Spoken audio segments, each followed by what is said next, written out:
মানে মোক ৰাজপথত থিয় কৰাই মোক সমালোচনা চলাইছে। গতিকে মই ইমানখিনি তেখেতে মই ক'বলগীয়া নাই।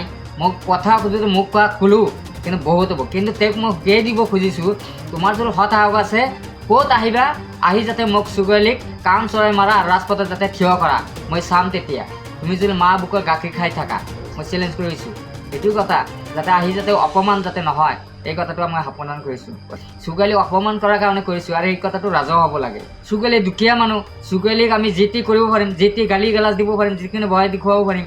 মানুহে মোক বহুত কাৰণে কৈছে, মোৰ জেল বন্ধক প্ৰয়োজন, জেল বন্ধক মোক দিছে। চুগুৱালী ভয় নাখায়। আসসালামু আলাইকুম। যোৱা 10 তাৰিখত মই এইটো ষ্টেটমেণ্ট দিছিলোঁ বদৰুদ্দিন আজমলত। কিছুমান নিউজে হয়তো কাটি কাটি বনাইছিলে, একচুৱেলি কি হৈছিল ঘটনাত। মই কিন্তু অসমীয়াৰ কাৰণে বা গালাগালাজ কৰা নাছিলোঁ। একচুৱেলি যিটো আমাক অপমান কৰিছিলে, সেই অপমান কৰাৰ কাৰণে মই অশ্লীল ভাষা বা কৰিছিলোঁ। কাৰণ তেওঁ এজন মৌলানা হৈ এনেকুৱা এজন দুখীয়া মানুহক এনেকৈ অহংকাৰ বা অপমান কৰিব নোৱাৰে। তেওঁ যদি আমাক লগ নিদিলেহেঁতেন, আমাক ক'বলগীয়া একো নাছিলে। সেইদিনা ঘটনাটো হৈছিলে 10 তাৰিখত সন্ধিয়াৰ ভাগত। এজনৰ ঘৰত ওচৰতে মই গৈ আছোঁ, মানে ফিল্ডত কিবা দিবলৈ কাৰণে। যিহেতু গোটেই দিন কাম কৰি আছোঁ, আপোনালোকে নিশ্চয় গমেই পায়। আৰু সেই সময়তে এজনে ক'লে বদৰুদ্দিন আজমল আহিছে, লগ দিবা নেকি, এষাৰ মাত দিবা নেকি? মই ক'লোঁ ব'লক তেনেহ'লে এষাৰ মাত দি যাওঁ, মই যিহেতু আহিছে ইয়াতে। গতিকে সেইকাৰণে ভিতৰতে গ'লোঁ। যোৱাৰ পিছতে সেইজনক ক'লোঁ যে তেনেহ'লে আপুনি আগত ডাইৰেক্টটো মই তাৰ কাষত মই থিয় দিব নোৱাৰোঁ, যিহেতু তাৰ ক্ষেত্ৰত মই কোনো পাৰ্মিশ্যন নাই।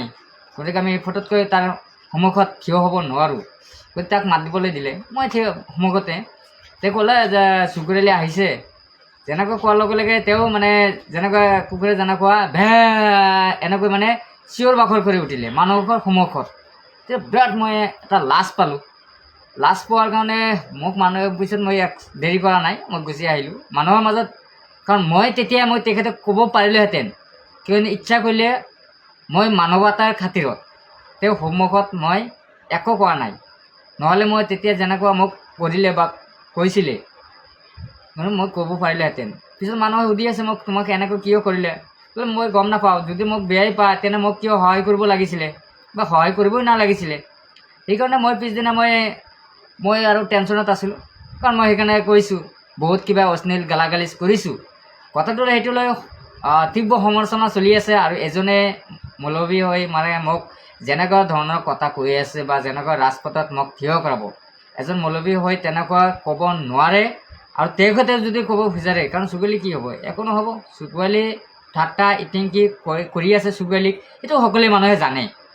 কিন্তু তেওঁ যাতে অপমান নহয়, মোৰ ওচৰত যে কাণ চৰাব বা সন্মুখত আহি যে মোক কাণ চৰাব, আহিবলৈ যাতে তেওঁলোকে যাতে অপমান নহয়, এই কথাটো মই সাৱধান কৰিছোঁ।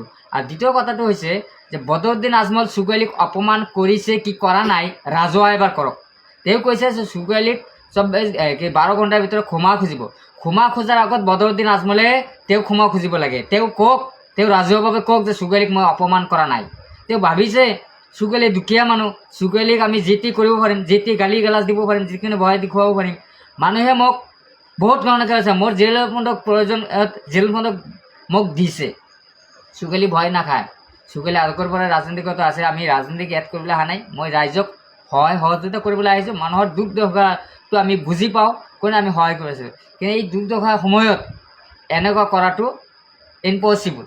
গতিকে সেইটো কাৰণে আমি বেলেগ ষ্টেটমেণ্ট একো নাই। গতিকে আমাৰ এইটোৱে কথাই যে বদৰুদ্দিন আজমল ৰাজহুৱা কৰিব লাগে যে চুগুৱালীক অপমান কৰিছিলে নাই। তাৰপিছত মই ৰাজহুৱা যিটো কথা হয়তো অসমীয়ালৈ কৈছে, এইটো সকলোৱে গমেই পায়। কিন্তু মই গালাগালিজ কৰিছোঁ অসমীয়া মহিলাকক 500 টকা দিয়াৰ কাৰণে যে মই গালি গালাজ আজমলে কৰা, সেইটো কৰা নাই। মই গালি গালাজ কৰিছোঁ মোক অপমান কৰাৰ কাৰণে। সেইটো সংবাদ মাধ্যমতে কওক যে আমি অপমান কৰা নাই। তেখেতে যি অপমান কৰিছে, ইয়াৰ আমি নিন্দা জনাইছোঁ আৰু ধিক্কাৰ জনাইছোঁ। আৰু তাৰপাছত মোক কিছুমানে মোক ৰাজপথত থিয় কৰাই মোক সমালোচনা চলাইছে। গতিকে মই ইমানখিনি তেখেতে মই ক'বলগীয়া নাই। মোক কথা খুজোঁতে মোক কোৱা ক'লোঁ, কিন্তু বহুত হ'ব। কিন্তু তেওঁক মই সুকিয়াই দিব খুজিছোঁ, তোমাৰ যদি সৎ সাহস আছে ক'ত আহিবা, আহি যাতে মোক চুগুৱালীক কাণ চৰাই মাৰা আৰু ৰাজপথত যাতে থিয় কৰা মই চাম তেতিয়া তুমি যদি মা বুকৰ গাখীৰ খাই থাকা মই চেলেঞ্জ কৰিছোঁ এইটো কথা যাতে আহি যাতে অপমান যাতে নহয় এই কথাটো মই সাৱধান কৰিছোঁ কথা এইখিনি বেলেগ কাৰণে আমি বেলেগেৰ কাৰণে আমি কিন্তু বদৰুদ্দিন আজমলক অশ্লীল গালাগালিজ কৰা নাই চুগালি অপমান কৰাৰ কাৰণে কৰিছোঁ আৰু এই কথাটো ৰাজহ হ'ব লাগে গতিকে কথা এইখিনি বেলেগ একো ইছ্যু নাই ধন্যবাদ।